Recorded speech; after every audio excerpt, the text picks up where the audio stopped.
First, we had to deal with zombies. Then we had to face dinosaurs. But these weren't your typical run-of-the-mill dinosaurs. Nope. They were cybernetically enhanced dinosaurs that were decked out with integrated weaponry. They were almost something you would face on the old kids' TV show, Dino Riders. What next? Zombie dinosaurs? That would just be too much to handle. Greetings and welcome back to Checkpoint Gaming, Gaslands Legacy. With this episode, we will be going over chapters 3, 4, and 5. With chapter 3, Rush Hour, the players are to play the zombie bath scenario found in the core rulebook, but with the addition of the refrigerator and something's rotten scenario rules. And at the end of the scenario, read through the post-game section. Before the forced shutdown, getting to and from work at the facility always involved the occasional run-in with the shambling radioactive ghouls. They don't call these the irradiated states of America for nothing. However, the highway is heaving with neon green glowies. You've never seen so many in one place. Are there more than normal? Is something drawing them here? You leave the highway towards the hills to the southeast, where distant buildings promise temporary sanctuary if you can break through the horde.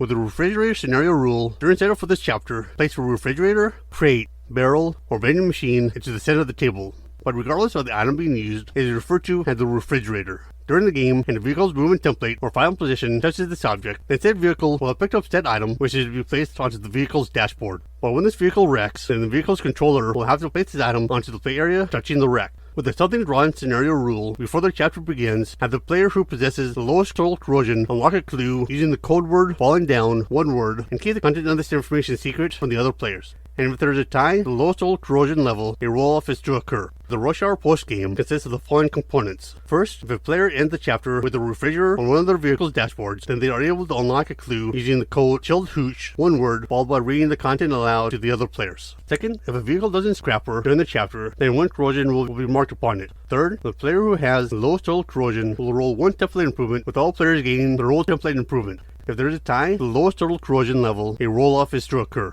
Fourth, all teams will gain a new movement template that is known as the donut, with each player printing out a copy of this template for their respective team and add it to their set of templates. The donut template can be downloaded from gaslands.com/legacy/donut. Fifth, each vehicle will gain one mutation. Sixth, with the players who won this chapter, they will get to unlock a clue by using the code splatter and keep the content of this information secret from the other players. Seventh, the player with the highest total corrosion will get to unlock a clue by using the code IronMan, one word, and keep the content of the information secret from the other players. If there's a tie regarding the highest total corrosion, the tie players will roll off. And eighth, each player will recalculate their given team rating. Once this chapter has been completed, proceed to chapter 4, where some dinosaur toys will be needed. For chapter 4, Dino Park, the players are to play the big game hunter scenario found in the core rulebook, but use the toy dinosaurs that have been obtained to replace the creatures from the initial scenario. At the beginning of this chapter, read the following section aloud, and at the end of this chapter, read through the post-game section.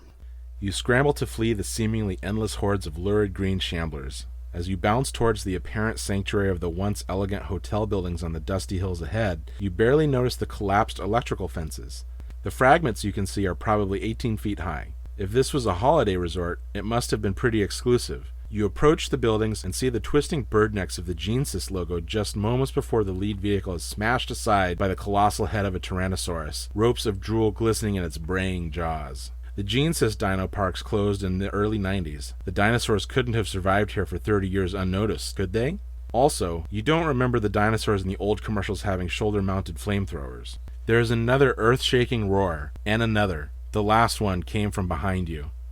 The dinosaurs and corrosion drool scenario rules are also applied. For the dinosaur scenario rule, the dinosaur creatures found in this scenario will have to follow the following special rules and rule changes. During the game, they possess the up and over special rule. When a creature is activated, the controlling player will have to select from the templates that are available to said player. And when a creature is involved in a collision, that occurs outside of its activation, and will always declare a smash attack as its reaction. There are also 4 core rule updates that are to be applied here. These 4 updates also count as rods of the core game. First, update the giant radioactive creatures so that it reads, when a creature is attacked or is involved in a collision as outside of its activation, then it counts as being in Gear 3. This replaces the text, when attacked, they evade if they are in Gear 3. Second, the rule pertaining to enrage in the core rulebook is replaced. Merely following activation of a non-creature vehicle where a creature was a target of an attack that caused 2 or more damage to said creature, then said creature will activate. when activated, is done by the player that caused the creature to activate. And if multiple creatures are triggered to activate in a single activation, then the player that triggered the activation will choose one creature to activate with the other creatures remaining inactive. Third, add the pinned in special rule to all of the creatures. With being pinned in, the creatures are unable to leave the play area. So if a creature's movement or final position would cause it to overlap the edge of the play area, the movement is interrupted at the given point. Also, do not resolve a collision with the play area edge. And fourth, add the Berserk special rule to all of the creatures. With Berserk, after a creature moves and any vehicle is found within range of a sword-mounted flamethrower, then it'll have to attack the target with that weapon. It'll also have to place the template in such a manner as to hit the maximum number of vehicles possible. And if there are multiple valid options present, then choice is left up to the controlling player. Creatures will also ignore the distracted rule. With the corrosive pool scenario rule, the first time that each of the vehicles take damage from any of the creatures during the chapter, the affected vehicle will receive 1 corrosion. With the Dino Park postgame, it consists of the following components. First, each vehicle will gain 1 mutation. Second, any player that scored at least 1 kill during the chapter will have to select one of their vehicles and note that the vehicle has dinosaur blood found upon its windshield. Third, the player who has the lowest total corrosion will roll 1 template improvement, with all the players gaining the roll template improvement. And if there's a tie, the lowest total corrosion level, a roll-off is to occur.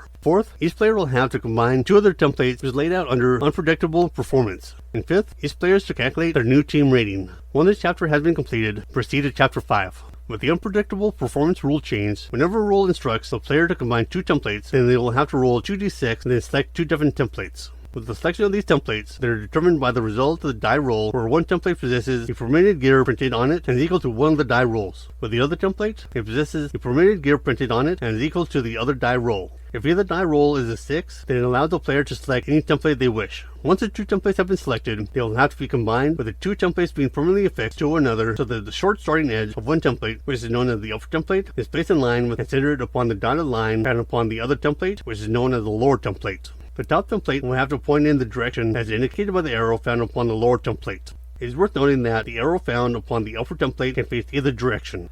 After combining the 2 templates through either gluing or taping them together, cut off any part of the lower template that's found beyond the dotted line and has been concealed by the upper template. But if playing this campaign within a virtual setting, then the players will have to skip this given aspect of the rule change. With a new template that has just been created, it will permanently form a new single movement template that can be selected during template selection for the rest of the campaign. Once the templates have been combined, either set of the visible permitted gear icons are allowed to be used, and any of the available slide exit points can be used, which include those found upon the flip side of the templates. So if the short template and the swerve template have been combined, then it can be used in gears 1, 2, 3, 4, and 5. For Chapter 5, Blue in the Park, the players are to play the scavenger party scenario found in the core rulebook with the addition of the corrosive pools and experimental nanotech scenario rules, as well as nano-cloaking device rule change. At the beginning of the chapter, read the following section aloud, and at the end of the chapter, read through the post-game section.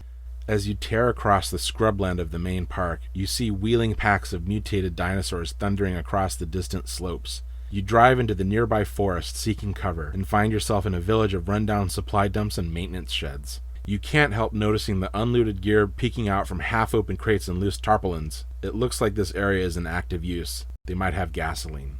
With the corrosive pools scenario rule, when setting up the table for this given chapter, the players will take turns placing corrosive pools upon the play area. This placement process will continue until there are 3 corrosive pools found upon the play area. With these scenario rules, it should be represented by an item that represents a goopy or swampy piece of scenery that is roughly medium length across. They also count as treacherous terrain. The first time during the chapter that each of the vehicle's movement templates or final position overlaps any of the corrosive pools, the vehicle is to be noted as got goo on it. With the experimental nanotech scenario rule, when a vehicle is holding a crate, said vehicle will count as having the nano-cloaking device upgrade. With the nano-cloaking device rule change, it provides the nano-cloaking device as a vehicle upgrade and possesses the following special rules. First, whenever this vehicle is declared to be the target of an attack that is outside of a collision, it can choose to permanently reduce its hull value by 1 by permanently shading in one of its hull boxes in order to cloak for the remainder of the active vehicle's activation. Second, a cloaked vehicle cannot be the target of an attack. And third, the attacking vehicle can choose to select another target if one is available. With Blue in the Park post-game, it consists of the following components. First, if one of the vehicles is holding a crate at the end of the chapter, then it will permanently receive an nano-cloaking device upgrade accompanied by increasing the vehicle's rating by 5 points. If a vehicle doesn't transfer during the chapter, then 1 corrosion will be marked upon it. Third, if a vehicle is noted has got goo on it, then mark 1 corrosion on it, followed by removing the note. Fourth, each vehicle will gain 1 mutation.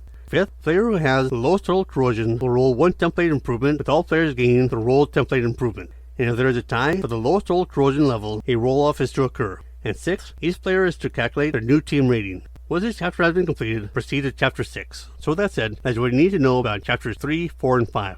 With that taken care of, we can start talking about chapters 6 and 7. If you like this episode, feel free to give it a like, and if you want to stay up to date on any future episodes we upload, go ahead and subscribe. You can also support us on Patreon for as little as $1 a month at patreon.com/checkpointgaming. See you in the next episode, and happy gaming.